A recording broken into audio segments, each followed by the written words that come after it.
the first time that I went to Japan in 1991, the first time that I went to Vietnam in 1994, I mean, I just felt like the world opened up so much for me, Mm.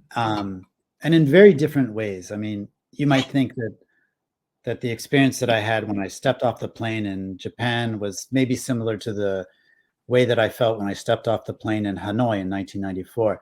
Completely different reactions, which sort of surprised me. But just seeing the different ways that people live and the things that make people happy, their their ability to get along, was one thing that really kind of stood out for me, especially in Vietnam, which was very, very poor when I first went there. But man, were people happy. They, there were a lot of people that didn't get along. There were historical reasons for people to hate each other and things like that. And maybe that feeling simmered beneath the surface, and you didn't see that when people interacted. But I was around the same people for 12 months there, and I was just I was just so impressed by the way that they sort of embraced every day as just a day where they could be happy and just laugh with each other Mm. and tell jokes. And it's something that I almost never see in America. People there have it so good, and they don't understand how good they have it.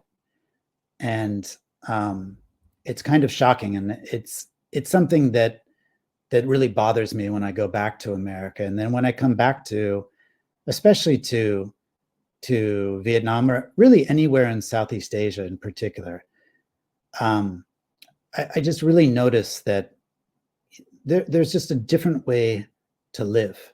There's a different way to approach each day of one's life. And that's not to say that I would trade the life that I have for the life that people there have. I understand that there are many, many difficulties that they have that I don't, and I wouldn't want to have those difficulties. But it just it was just very eye opening. It's been such an education for me, and an ongoing education. And I think that's why I enjoy living overseas so much, is Mm. that every day, even when I get used to living in Japan, or when I get used to living in Vietnam, every day I see something new, I experience something new, I learn something new. Um, and it's just so stimulating to me. Yeah. Um, but beyond the stimulation, I feel very safe here. When I travel in this region of the world, again, I feel very safe. I meet really wonderful people. I trust everybody here. It's just a different way of living. It's a whole different existence, and it's something that appeals to me on a very, I don't know, a very visceral level, a very deep Mm. level. Um, and when I don't have it, when I'm back in the States, I feel really sort of out of sorts, off balance, Yeah. really, really off balance.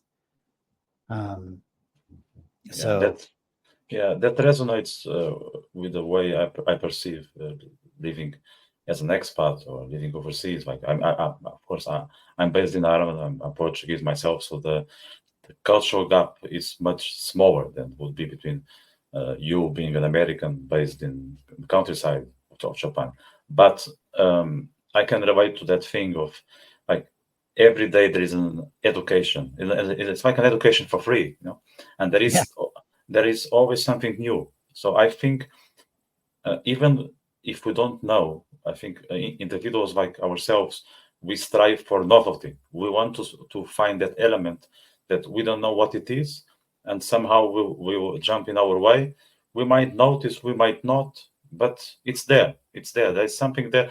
Like just the fact that we were not meant to be where we are, it's already exciting, isn't it?